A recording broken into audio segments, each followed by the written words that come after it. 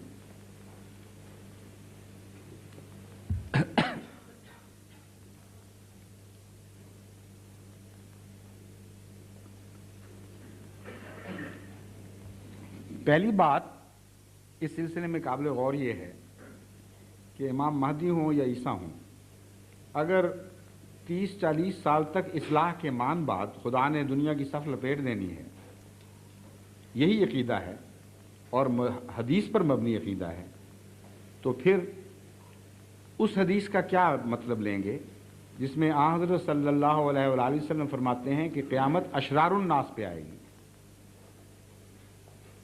ان لوگوں کی خدا صف لپیٹے گا جو سب سے زیادہ شریر ہوں۔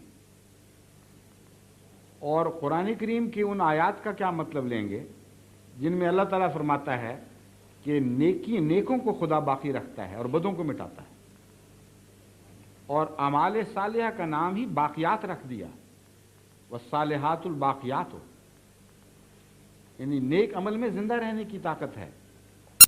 فَأَمَّا مَا يَنْفَعُ النَّاسَ فَيَمْكُثُ فِي الْأَرْضِ، جو کچھ بھی خدا کے نزدیک نفع بخش ہوتا ہے وہ اس کو جاری رکھا جاتا ہے، اس کو مٹایا نہیں جاتا۔ تو اچانک خدا ان سارے ارشادات کو بھلا کر، قرآن کی تعلیم کو بھلا کر جو اس نے دی تھی، یہ فیصلہ کیسے کر لے گا کہ جب دنیا عدل سے بھر گئی، جب لمبی بدکاریوں کے بعد انسان آخر صالح بن گیا، جب امام مہدی نے اور مسیح نے مل کر عظیم روحانی انقلاب برپا کر دیا جو پہلے کسی نبی کو توفیق نہیں ملی تھی، تو اب ان کو مٹا دو۔ اور رسول اللہ صلی اللہ علیہ وسلم کا احتجاج بھی سنائی دے گا آپ کو ساتھ کہ مجھے خدا نے بتایا ہے کہ اشرار الناس پر قیامت آئے گی، اور تفصیل سے اس مضمون کو بیان فرمایا ہے آپ نے۔ عجیب بات ہے کہ علماء اس بات کو بھلا کر عوام الناس مسلمانوں کو اندھیرے میں رکھ رہے ہیں، کوئی عقل کے خلاف بات کر رہے ہیں، سنت کے خلاف بات کر رہے ہیں۔ اب غور کیجئے، آن حضرت صلی اللہ علیہ وآلہ وسلم فرماتے ہیں کہ لمبا عرصے کے بعد، میرے گزرنے کے بعد 3 صدیاں تک ٹھیک رہیں گے لوگ، پھر اندھیرا پھیلنا شروع ہو جائے گا، پھر رات بھیگ جائے گی، بڑی لمبی اندھیری رات آئے گی، فیض کا زمانہ آ جائے گا، پھر اللہ تعالیٰ مسیح کو بھیجے گا اور پھر یہ واقعات ہوں گے۔ پھر فرمایا اس کے بعد اللہ جب مسیح کو فتح دے گا، دعاؤں کے نتیجے میں فتح دے گا، قتال کے نتیجے میں نہیں دے گا، بلکہ خود قتال سے روکے گا، وہی کرے گا اس کی طرف کہ دنیا میں بڑی بڑی جو عظیم قومیں طاقتور نکلی ہیں ان کے خلاف قتال کا ارادہ ہی چھوڑ دو، بلکہ تمہیں پہاڑ کی پناہ لو اور دعا کرو، دعا کے نتیجے میں اللہ تجھے فتح دے گا۔ پھر سنیے، فرماتے ہیں کہ پھر خدا تعالیٰ مسیح کو غالب کرے گا دنیا پر، اور ایک لمبے عرصے تک ٹھنڈی ہوائیں چلتی رہیں گی، امن کا دور ہوگا۔ پھر وہ ہوا بگڑے گی، پھر بدی پھیلنی شروع ہوگی، پھر رفتہ رفتہ وہ ٹھنڈی ہوائیں ختم اور بد ہوا دنیا پر پھر غالب آ جائے گی، یہاں تک کہ ساری دنیا عدل سے نہیں جور سے پھر بھر جائے گی، ظلم سے بھر جائے گی۔ فرمایا اس وقت خدا قیامت کو نازل فرمائے گا اور وہ اشرار الناس پر آئے گی۔ اس عقیدے کی تو بالکل برعکس بات ہے جو عوام الناس میں علماء نے مشہور کیا ہوا ہے۔ وجہ کیوں بعض عوام اس کو مان لیتے ہیں چپ کر کے، میں آپ کو وجہ بتاتا ہوں۔ بعض احادیث میں یہ ذکر ہے کہ سات آئے گی اس کے بعد، اور جلدی سات آئے گی، اور قرآن کریم میں حضرت عیسیٰ کے متعلق آتا ہے وَإِنَّهُ عِلْمٌ لِلسَّاعَةِ، کہ وہ قیامت کی نشانی کے طور پر، سات کی نشانی کے طور پر آئے گا۔ اب قرآن کی اس قطعی گواہی کے بعد، جس کی تائید میں احادیث بھی موجود ہیں، مسلمان علماء نے دھوکہ کھایا ہوگا یا عوام الناس کو انہوں نے یہ بتایا تو وہ مان گئے جلدی سے کہ ہاں پھر مسیح اور مہدی کے آتے ہی قیامت آ جائے گی، حالانکہ یہ غور نہیں کیا کہ قرآن سے ہی پتہ کریں پہلے کہ سات سے مراد کیا ہے۔ اگر وہ قرآن سے پوچھتے سات سے کیا مراد ہے تو یہ معلوم کر کے حیران رہ جاتے ہیں کہ سوائے 2 نبیوں کے کسی کے ساتھ خدا نے سات کا لفظ نہیں جوڑا۔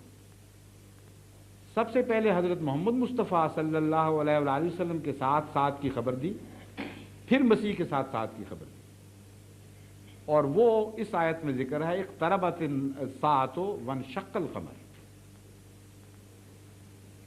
کہ دیکھو چاند 2 ٹکڑے ہوا، جس سے قطعی طور پر ثابت ہوا، یعنی یہ گواہ بن گیا، اقتربت الساعۃ، سات قریب آ گئی۔ 1400 سال ہو گئے وہ قریب آئی ہوئی سات کہاں گئی، حالانکہ قرآن سچا ہے۔ پھر مسیح کے متعلق فرمایا کہ وہ جب آئے گا تو سات کی نشانی بنے گا۔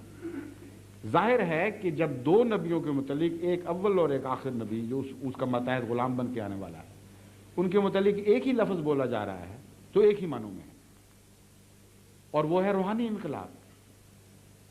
اور تمام پرانے علماء سات کی تعریفوں میں، قرآن کریم کی تفاسیر میں، لغات میں لکھ چکے ہیں کہ سات سے مراد صرف ظاہری طور پر تبدیلی نہیں بلکہ روحانی انقلاب برپا ہوا کرتا ہے۔ اب روحانی دنیا کا جو بادشاہ ہے وہ روحانی سات برپا کرے گا، اور روحانی سات کے نتیجے میں صدیوں کے اندر زندہ ہو جاتے ہیں۔ چنانچہ قیامت کا جو ہمارا تصور ہے سات کا آخر پر، وہ یہی ہے، ایک طرف وہ موت کا اعلان کرتی ہے، دوسری طرف زندگی کا اعلان کرتی ہے، صرف موت کا اعلان نہیں کرتی، اعلان کرتی ہے آؤ اب تم زندہ بھی ہو جاؤ، سور پھونکا جاتا ہے۔ انبیاء جب آتے ہیں، خصوصاً عظیم الشان انبیاء، تو ان کے ساتھ یہ دونوں تقدیریں وابستہ ہوتی ہیں۔